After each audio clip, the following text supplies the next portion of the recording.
Hi everyone.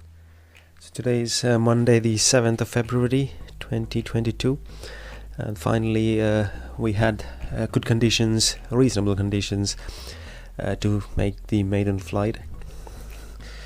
Thanks to our test pilot Tim getting the aircraft ready for he's doing the proper pre-flight, and we had agreed a test flying program. I think the first couple of flights will be flown solo by the test pilot, with just basically the first flight just to do a few circuits, maybe 2 to 3 circuits, targeted to 15 to 20 minutes airborne, then come back and land, and then do a post-flight inspection with all the cowlings off.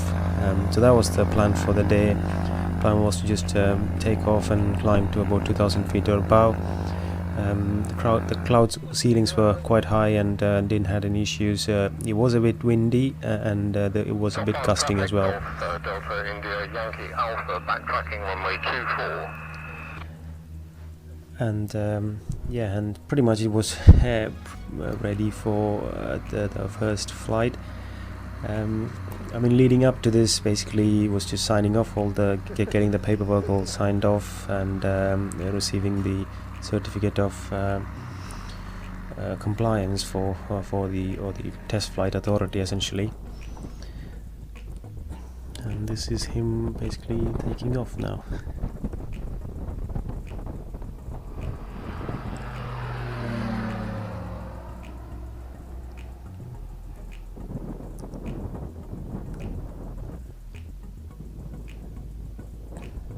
Tim's a very experienced pilot, and he's got loads of hours on the Sling TSi, so he handled it really well.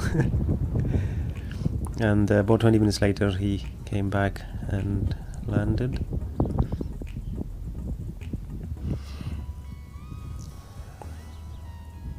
It was a big relief, to be honest, that the day, at least the first flight, went without much drama, and that was good.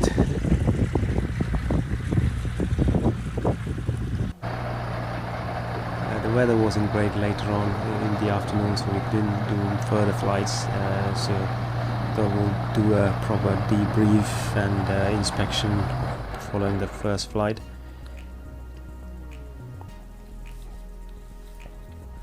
And straight after the flight, we got it into the hangar, took both cowlings off, and inspected for any leaks from fluids or oil and things like that.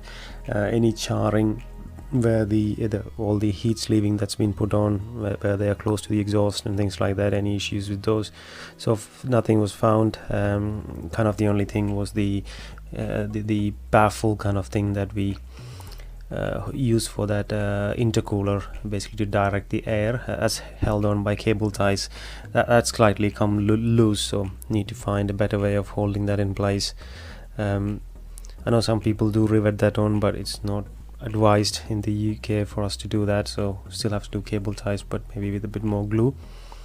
And then the proper debrief of the flight, one of the other fellow builders pointed me towards this Cloud Ahoy.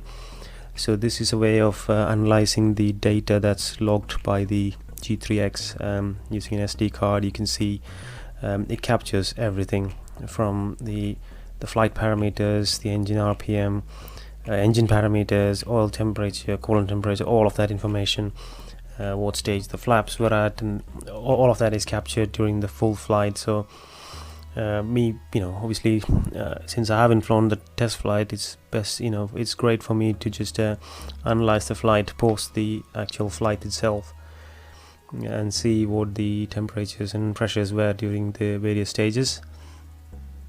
So everything looked all right.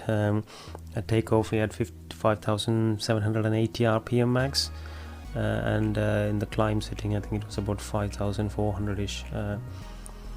And then Tim flew 3 circuits. I think the maximum went up to just over 2,000 feet, 2,200 feet I think.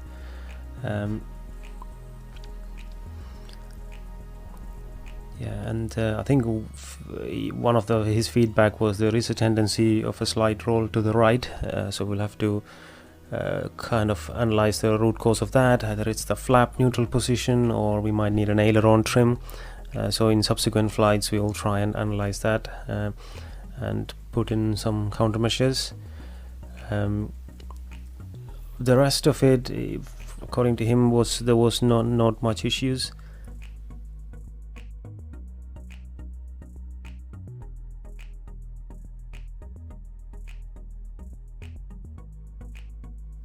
A big thank you to everyone who's been part of this build. To name a few: Tim Hardy, James Bentley, Nick Crisp, Hitesh, to name a few, and above all my wife for supporting throughout the last 2 years while this has been going on. Hopefully we'll do some more another video of any lessons learned during the flight test program. So until then, take care everyone. Bye.